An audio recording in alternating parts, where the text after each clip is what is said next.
Vamos bater aquele papo com o doutor Eduardo Leite, que tá cheio de assunto hoje pra gente comentar aqui, né? Olá, tudo bem? Bom dia. Eles ficam aprontando e dando assunto pra gente, né, doutor Eduardo? Isso não dá trabalho pra gente. Mais trabalho do que qualquer outra coisa, né?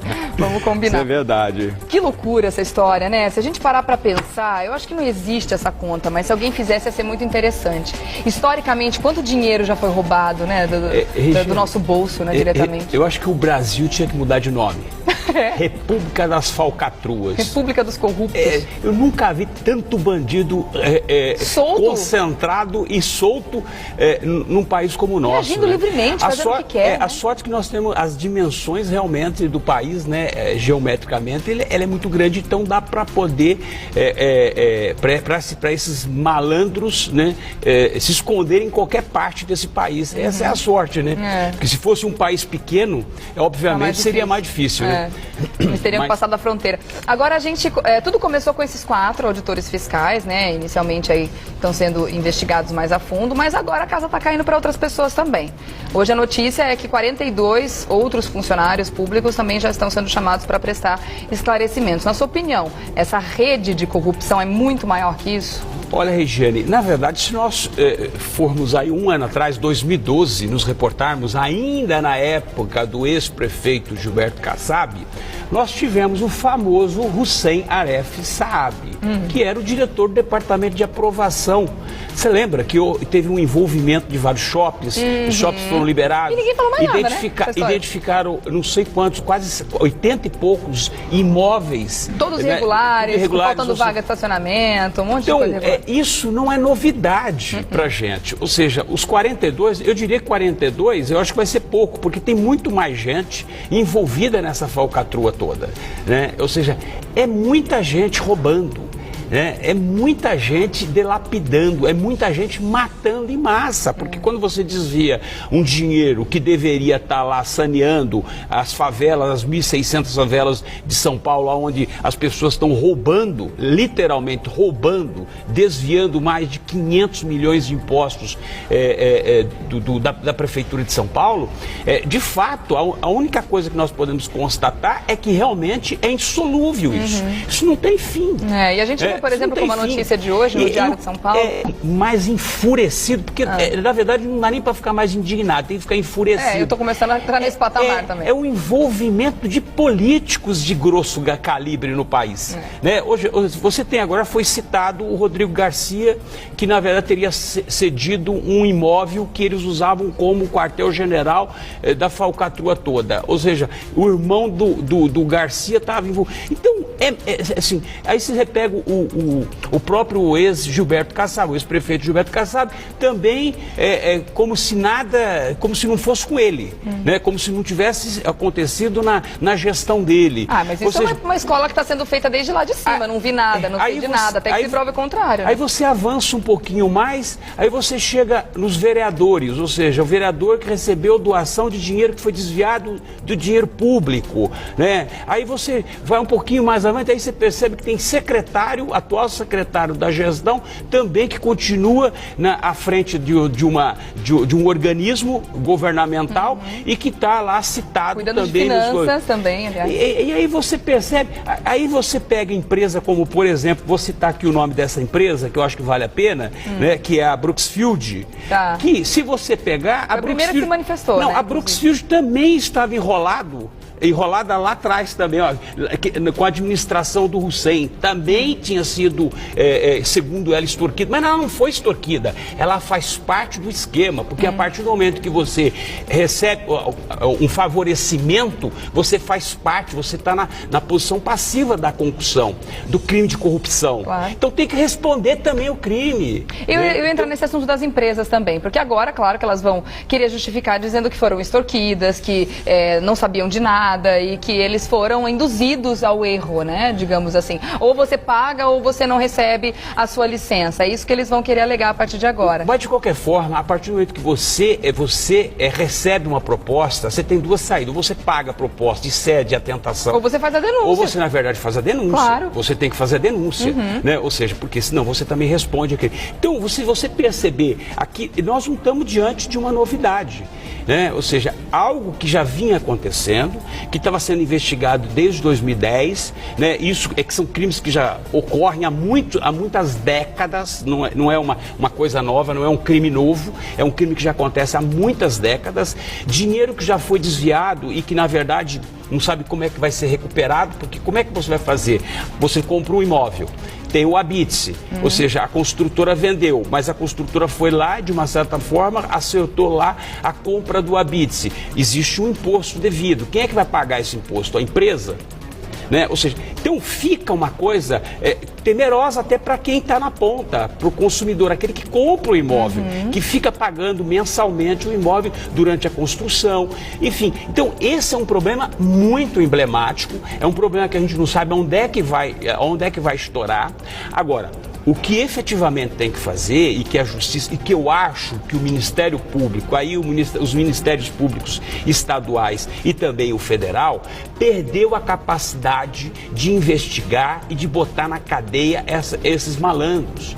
Você vê, os caras estão com 500 milhões de dinheiro desviado, que é o que eles estão apurando, a prefeitura acha que foi esse o dinheiro desviado, uma estimativa, com 4 pessoas, um já foi colocado em liberdade no domingo, né? Porque trocou a delação premiada, ou seja, eu dou todo o serviço e tenho uma pena menor. E os outros 3 estão em prisão temporária. E o que é prisão temporária? Daqui a pouco termina. Foi prorrogado até quarta-feira, mas daqui a pouco termina. O que tem que fazer é o seguinte, decretar a prisão preventiva e largar lá na cadeia, como qualquer outro bandido. Esperar julgamento preso. Esperar o julgamento preso. Haja vista, até por conta que nós temos 50% da população carcerária aguardando o julgamento preso.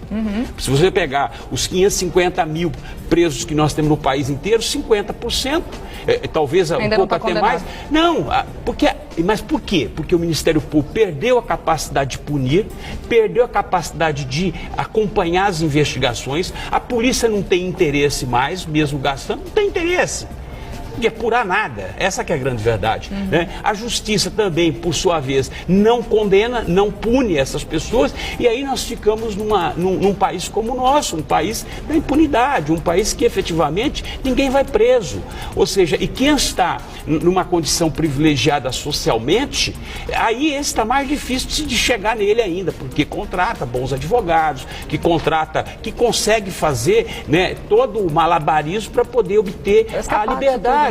Né? Eu acabei de citar, onde é que está esse Hussein Aref, sabe? Você sabe quem é? Ninguém sabe, por quê? Porque ninguém, na verdade, o que aconteceu com ele? Perdeu os imóveis, ou seja, tinha 80 e poucos imóveis, perdeu, foi condenado, a justiça já puniu, ou seja, então tem que ter o que eu imagino. Tem tantos também, né, que fica até difícil saber qual é a prioridade, né? Mas o que eu vejo, que os ministérios, por isso que eu falo que o Ministério Público perderam a capacidade, eles estão enxugando gelo. Tá? Ou seja, eles não conseguem dar conta daqueles que estão presos. Ou seja, entre muros, eles não conseguem cuidar de quem está entre muros. Você imagina quem está fora do muro, que é o que acontece com esses bandidos. Essa é a radiografia de um país, né? De um país como o Brasil.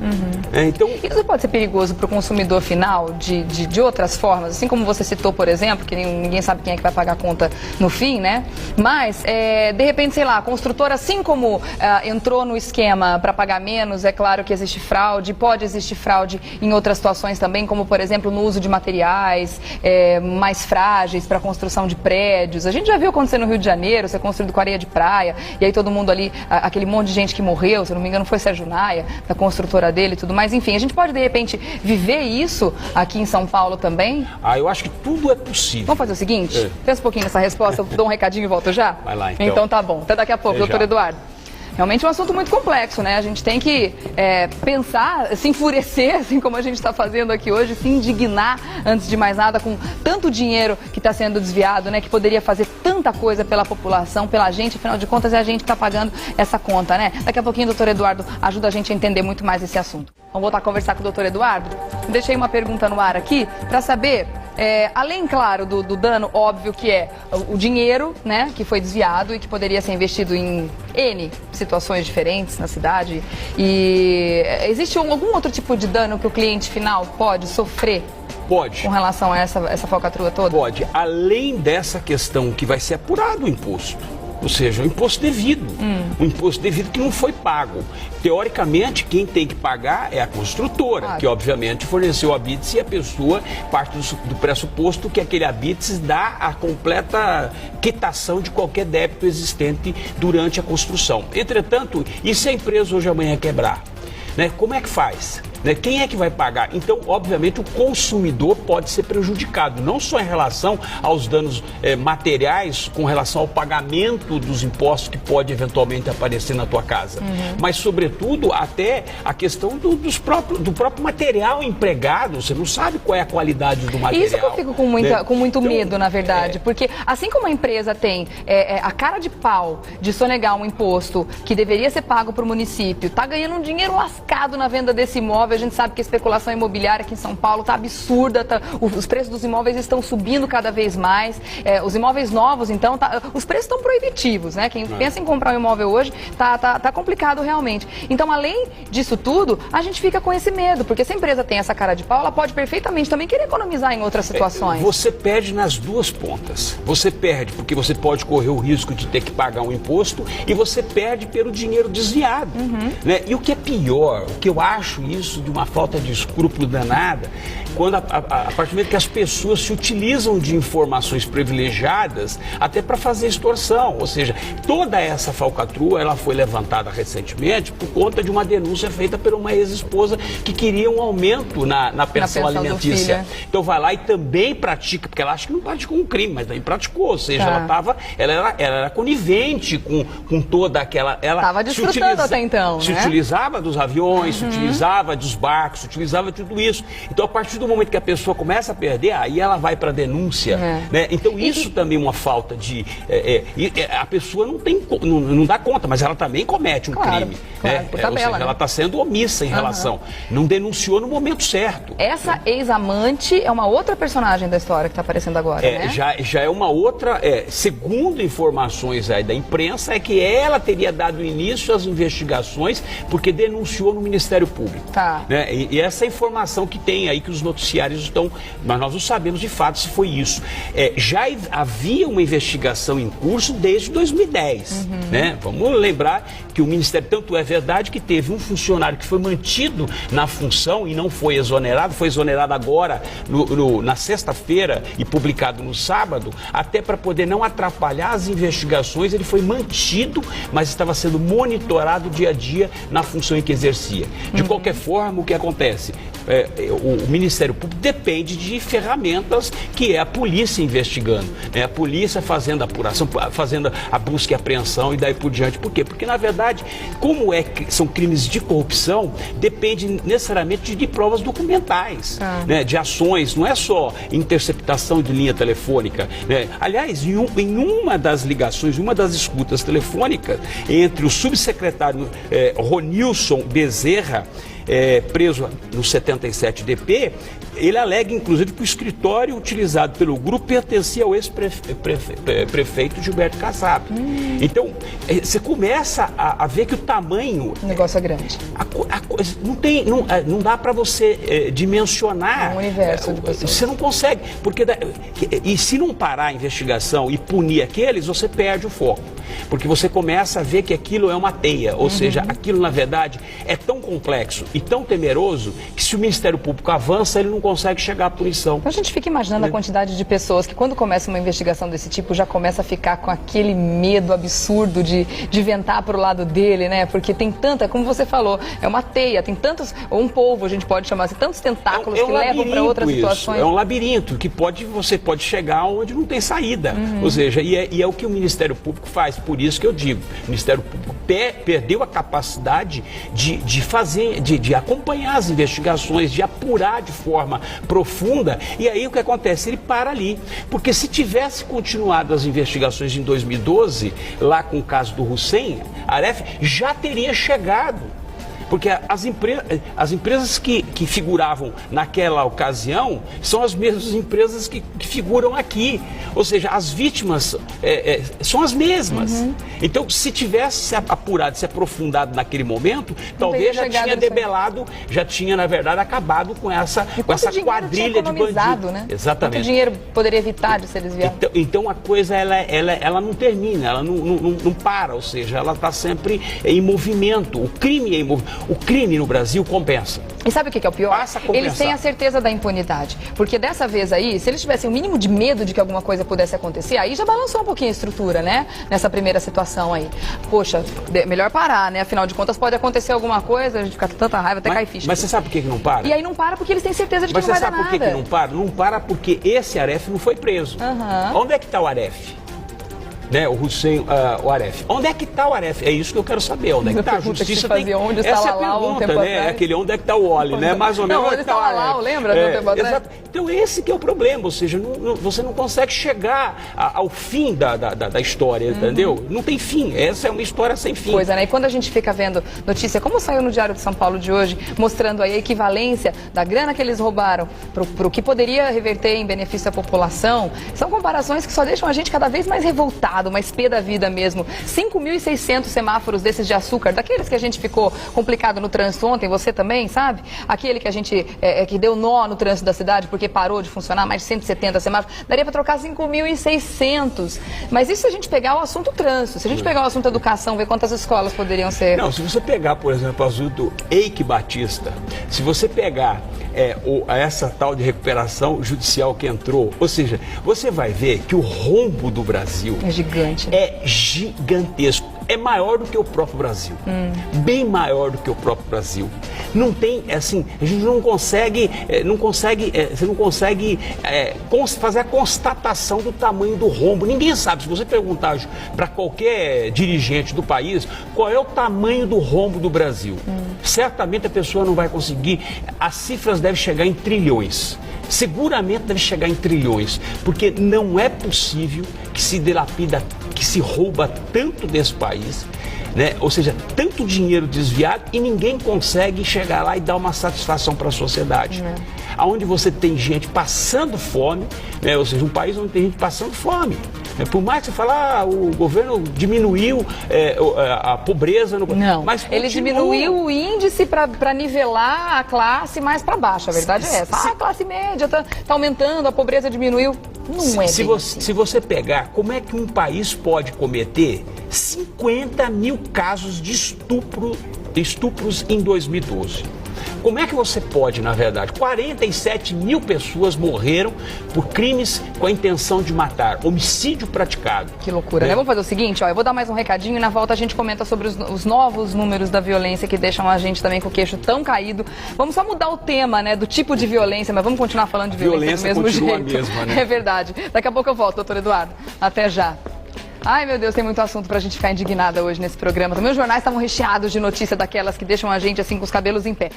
Vamos continuar conversando com o doutor Eduardo. Dessa vez a gente vai falar sobre os números da violência. Estamos falando de outros números agora, né? 500 milhões de reais desviados da prefeitura não deixa de ser uma violência também. Mas o que me causou até um certo espanto, né? Com relação aos números de estupro que você estava comentando agora há pouco.